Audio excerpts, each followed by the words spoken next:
Kirk Cameron is here to save Christmas. But who's gonna save Christmas from Kirk Cameron?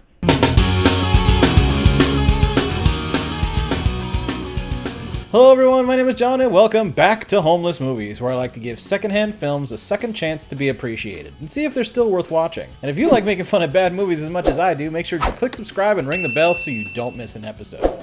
And if you want to get all of my episodes at least a day early, along with a couple of other perks, make sure you click the join button to become a member or head on over to my Patreon. Kirk Cameron's Saving Christmas came out in 2014 with the sole purpose of putting Christ back into Christmas. It was so universally panned that it's considered one of the worst films of all time. It is consistently on IMDb's bottom 100 list. Kirk Cameron was so angry about everybody hating his movie, he essentially decided that all of the reviews were fake news, and so he had a bunch of his Christian friends go onto message boards leaving fake reviews to make people think that it was just some sort of atheist conspiracy against him.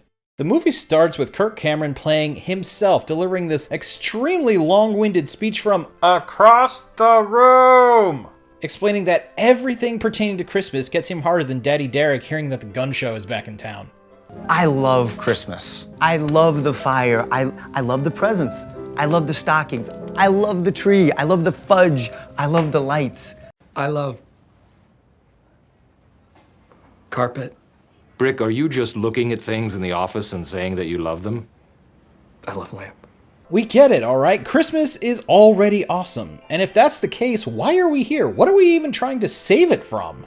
But have you noticed, there's some people who would love to put a big wet blanket on all of this. Ah, here we go. They don't want us to love Christmas so much and celebrate it the way we do. Oh, you mean like pagans and any other oppressed religions whose traditions were stolen and completely stomped out by ancient Christians to suit their own purposes? What a bunch of snowflakes. There's this one group over here that says, hey, if you want to sing your songs and do your stuff at Christmas time, that's fine, but tone it down. Don't sing so loud, right? Just, you take your private stuff and you just keep it in your house. Don't let it spill out into the public and bother the rest of us. Just keep it tucked in and private. Oh, okay, so I get it. When somebody who's not a Christian tells you to not be so Christian at Christmas, that's oppressive. But if a Christian tells their gay child to do whatever they want with whoever they want as long as it's behind closed doors and doesn't reflect on them, that's just common decency. It's like we're only 2 minutes into this movie and it's already being hypocritical. That's gotta be a new record. You know, what are they going to do next? Tell us hot chocolate's bad for us? The Druids invented it? Yes, hot chocolate is bad for you. It's pure sugar, dipshit. And no, the Druids didn't invent it. The Aztecs and the Mayans did thousands of years ago, before Christ was even born, you jingoistic armadillo. But heaven forbid you do 3 minutes worth of research, but that would require reading, now wouldn't it? And if it's anything this movie will attest to, it's that reading things is not your strong suit. So what are we supposed to do? I don't know, how about go fuck yourself and the reindeer you rode in on? Because maybe somewhere along the way, we lost sight of the real story. Maybe we've got it wrong.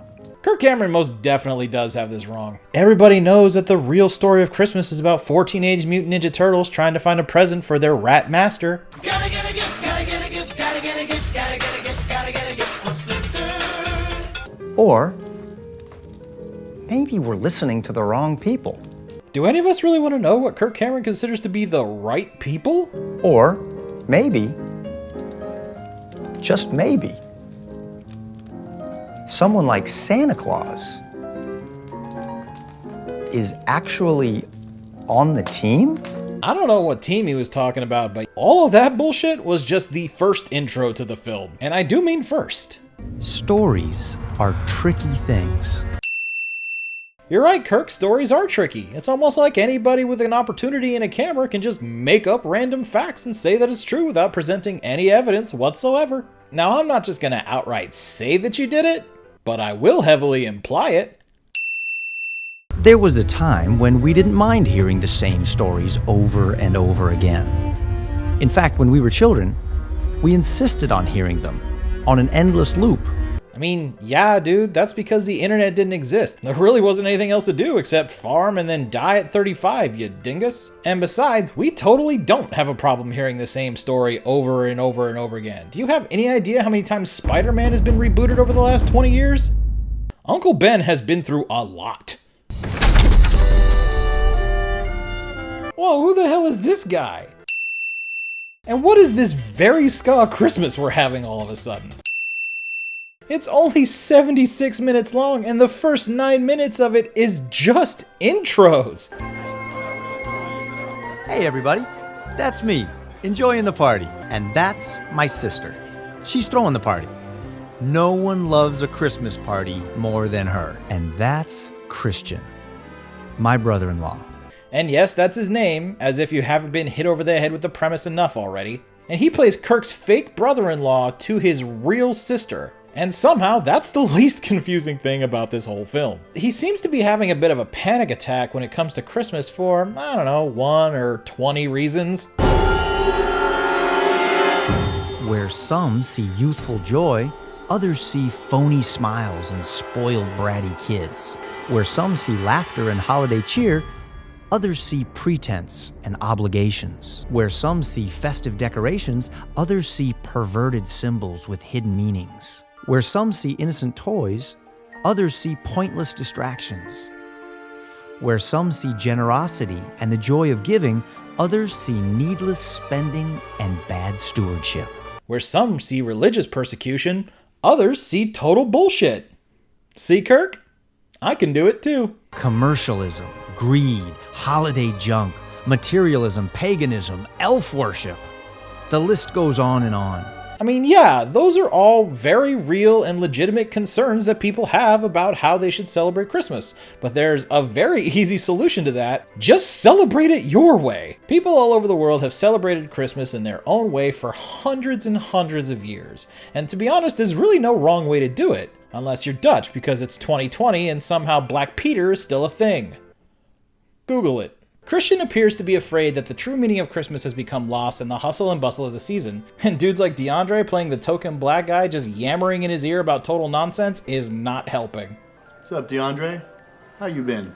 You know me, blessed and highly favored, And? saved and sanctified, filled with the Holy Ghost, and that with a burning fire. And? Made evident by speaking in tongues, of course.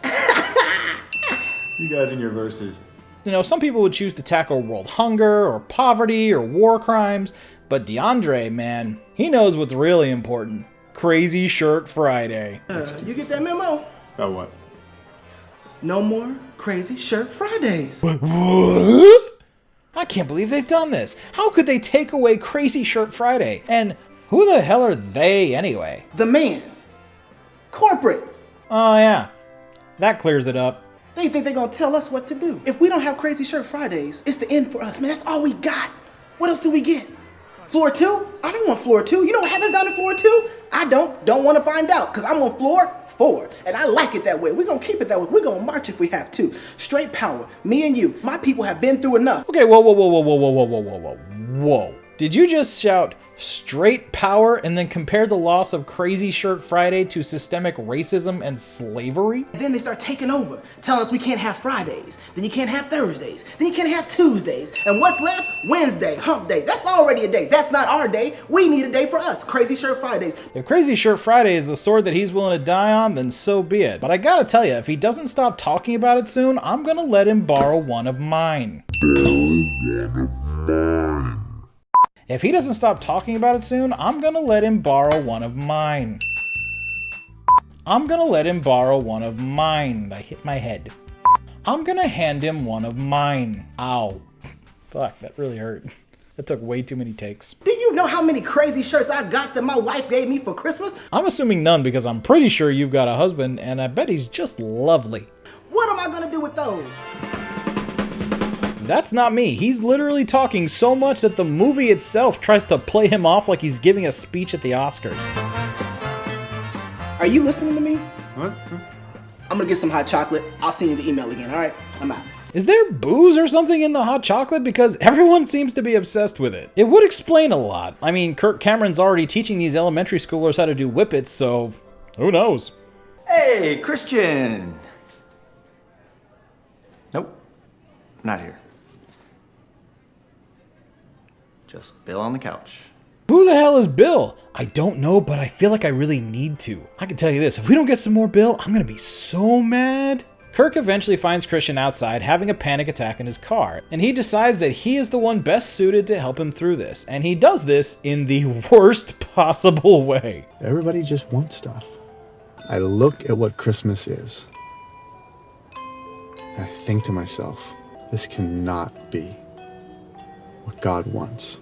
And deep in the corner, just stuck in the corner, will be a little snow globe, a little nativity scene, little baby Jesus. Hey man, nobody, and I mean nobody, puts baby Jesus in a corner.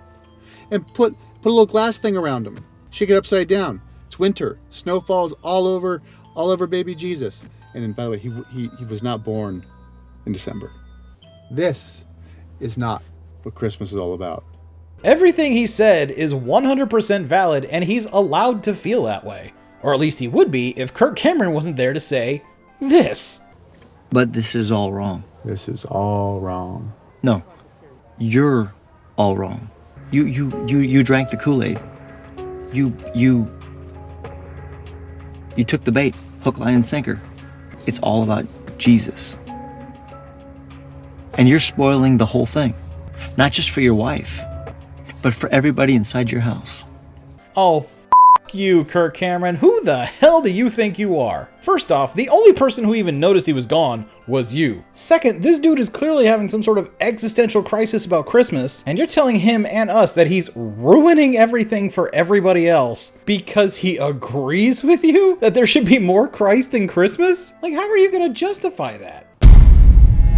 If you had to pick one valuable thing in all of the decorations around your house at Christmas time, it would probably be your nativity set. But Christian, I don't even think you see what's so amazing about that scene. Okay, so you're going to explain how the nativity scene, which depicts the birth of Jesus, is related to Christmas. How can you possibly screw that up? To think that it's only valuable because the baby Jesus is there misses a huge part of what's going on. First of all, a manger is a feeding trough, and it's probably going to be carved out of a rock. It's going to be in a cave.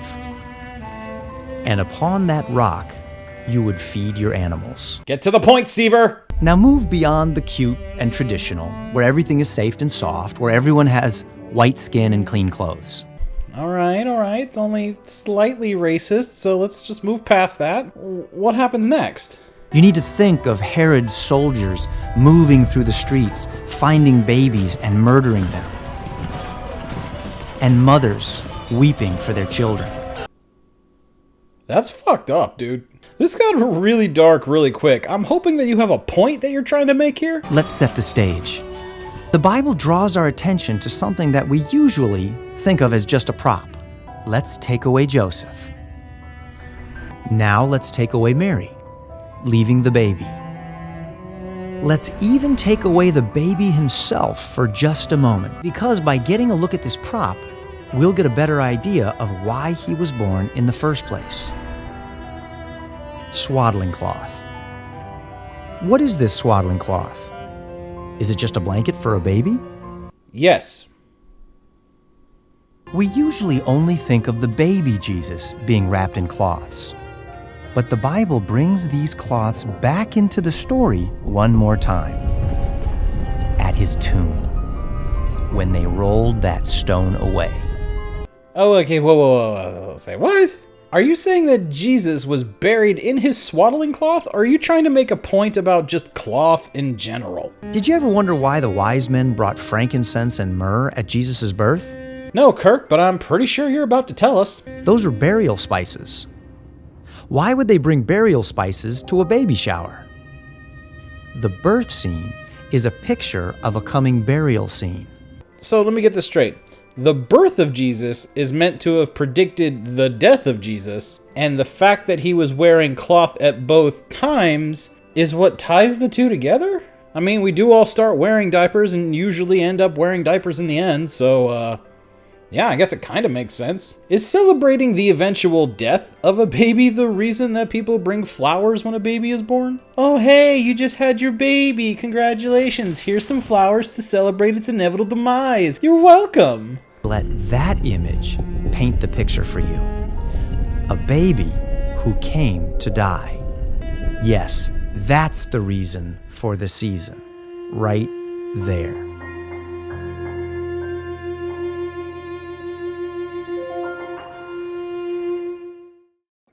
What you just said is one of the most insanely idiotic things I have ever heard. At no point in your rambling, incoherent response were you even close to anything that could be considered a rational thought. Everyone in this room is now dumber for having listened to it. I award you no points, and may God have mercy on your soul. For some reason, all of Kirk Cameron's rambling seems to work on Christian. I gotta admit, I never saw the whole swaddling cloth thing. I didn't either. Yeah, no one did. Because it's stupid and only a crazy person would dig that deep to find meaning in something so inconsequential as baby Jesus' dirty diapers. I feel like we need to have like little Herod soldiers like all around, you know, the nativity Right. for people to see like Right. this is what's going on, right? Right.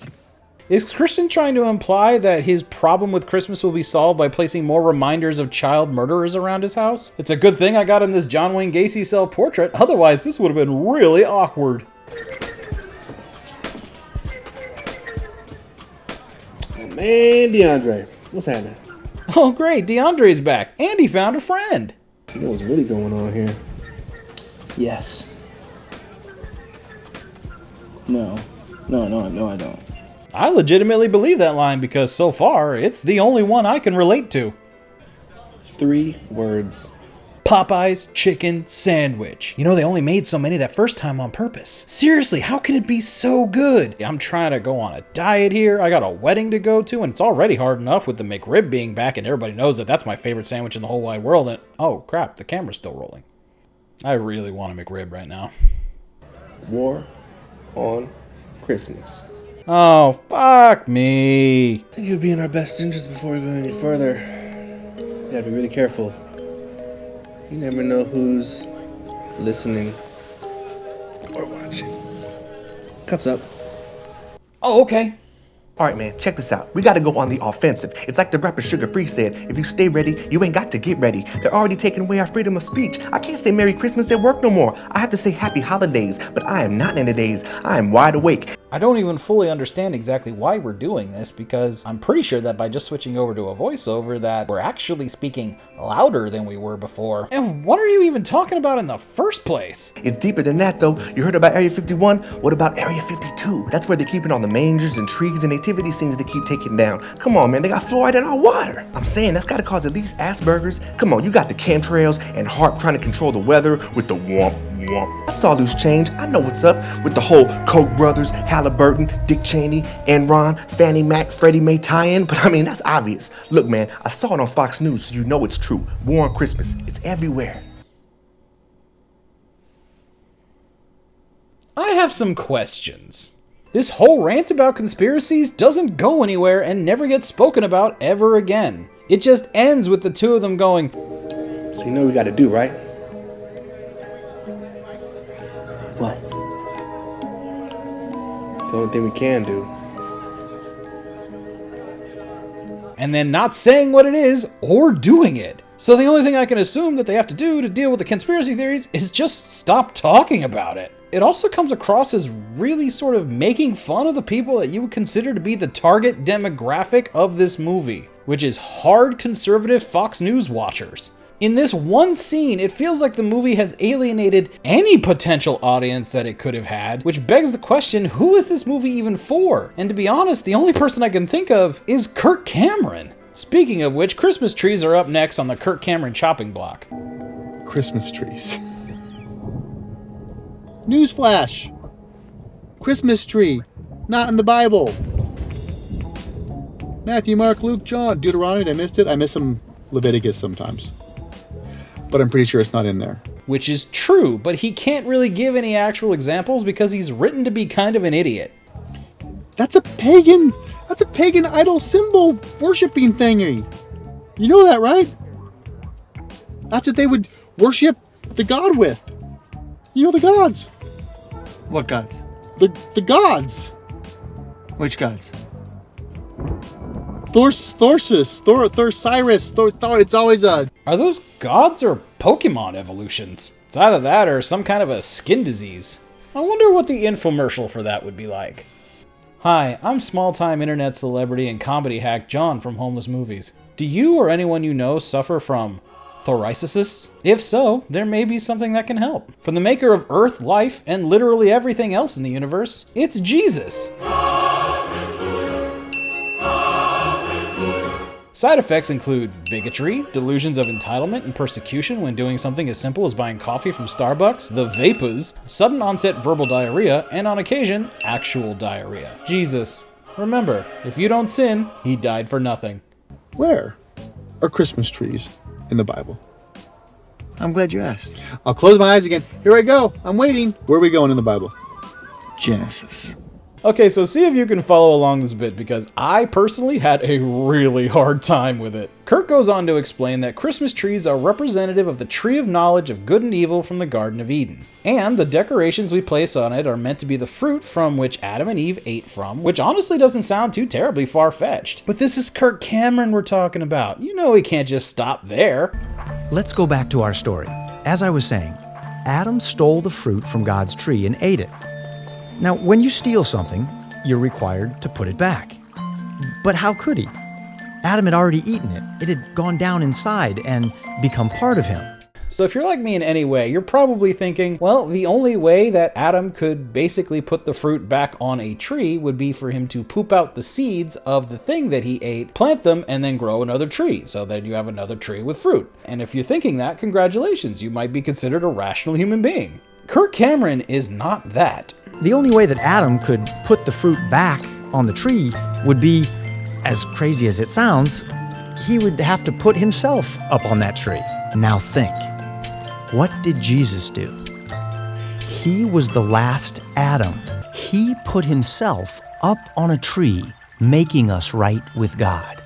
Jesus was God's blessed fruit hung on his blessed tree. Okay, what? From what I'm able to gather, this idea that Jesus is the last Adam, which sounds like a badass action movie, by the way, comes from the Gospel of Paul, specifically Colossians 1:15, where he refers to Jesus as the image of the invisible God, the firstborn of all creation. So because Adam was the first person ever created by God, and Jesus was the firstborn son of God, then they are technically the same person, because Jesus needs to have more titles than Daenerys Targaryen at the end of Game of Thrones. So the tree is actually a cross, and Jesus is actually a fruit.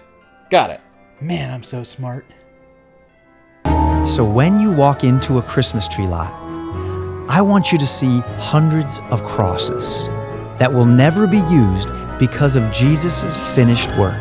You do know that people kept being crucified after Jesus, right? Is crucifying the Jesus like the jumping the shark of biblical times? Like, nope, we already done it, can't top it, everything's all downhill from here. Remember kids, anytime that you hang that funny Rick and Morty ornament, some tinsel or happy lights or fun little popcorn balls and family photos, it's like you're nailing Jesus to the cross all over again. So when you see empty Christmas trees, see an empty cross. And when you see the empty cross, see the empty cloths lying in an empty tomb. Again with you and the cloth thing! And when you see an empty tomb, do what the disciples did. Turn and run to tell the story that Jesus is alive. And this time, he's pissed. Jesus too!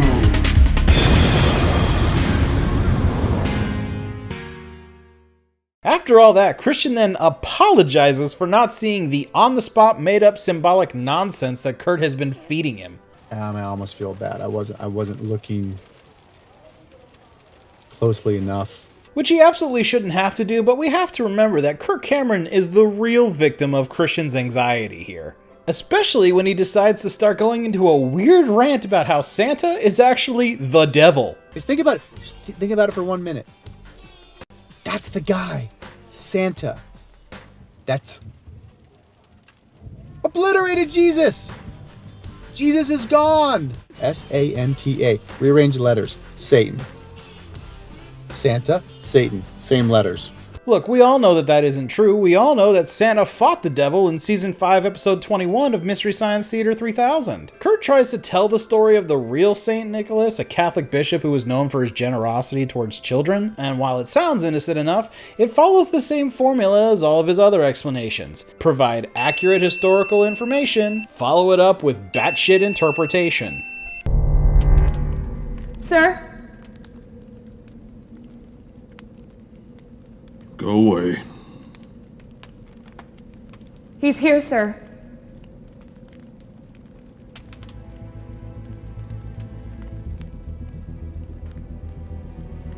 Where? Here, at the tavern. Grab my coat.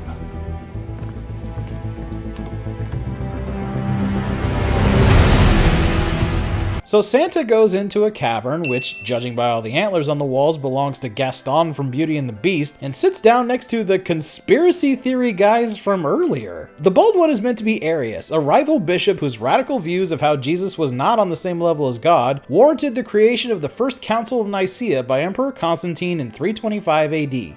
The Council of Nicaea ended up producing what is known today as the Nicene Creed. The creed affirmed the deity of Christ and the three persons of the Trinity. But that affirmation didn't happen without Nicholas and a fight.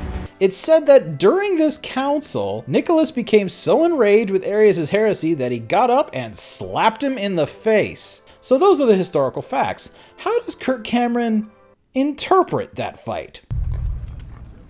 In the beginning was the Word. And the Word was with God.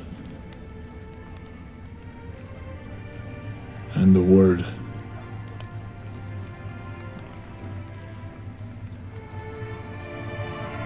was dubstep!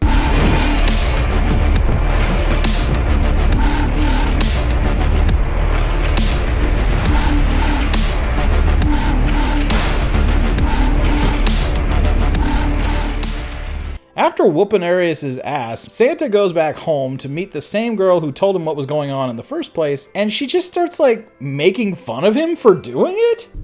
Oh, look who it is. Better? You get that out of your system?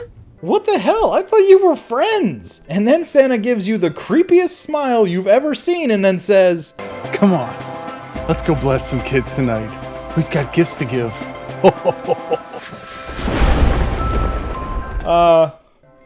No thanks, Santa. I think I'll pass this time. And somehow, all of this convinces Christian that he's the bad guy in the story. Oh, dude, I'm that guy in the story. I'm the jerk. No, Christian. Kirk is a jerk. You're just an idiot. You know what you need to do? You need to be the guy who walks back into your house, walks up to your wife, and says, I was wrong. I blew it. What did he blow, exactly? No one else at the party seemed to give a shit that he was even there, and it's at Christian's house. But that was before he believed in Christmas. Now Christian has taken up the mantle as the one who needs to save Christmas. And how's he gonna do it? Whoa! Looks like somebody's having a moment. By bursting into the door, Kirk Cameron on his shoulder whispering in his ear like the devil, Now see Christmas through new eyes. And then Christian running in and murdering everyone. Whoa, back up everybody!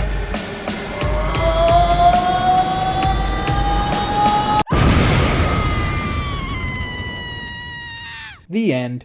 At least that's how I wished it would end. The last half hour of this movie is made up of primarily two things. One, Kirk Cameron tries to justify everything that he just said for the last 45 minutes to Christian to us. And two, a choreographed dance sequence of an all-white hip-hop troupe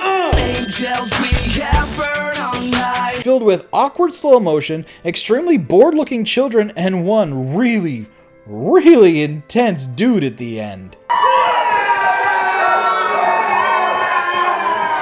Before the credits roll, Kirk makes one final voiceover speech about how much he just loves Christmas, and how Christians need to not be afraid to be Christians at Christmas time, and how it's their duty to educate the world on the right way to celebrate Christmas. Because if you're not Christian, or even the right Kirk Cameron type of Christian, you're doing it wrong. Unless they're the Dutch. Fuck those guys. Let me know down in the comments what you guys thought of the video and what movie you think I should talk about next. Click the like button and share this video with your friends, and make sure to thank my members and patrons who have continued to support me throughout this entire year. 2020 has been really, really hard, and I couldn't have been there without you. Thank you guys so much. Click over here to subscribe and watch another video. Thank you all so much for watching. I love you. I'll see you next time. Happy holidays, and just remember, be cool to each other.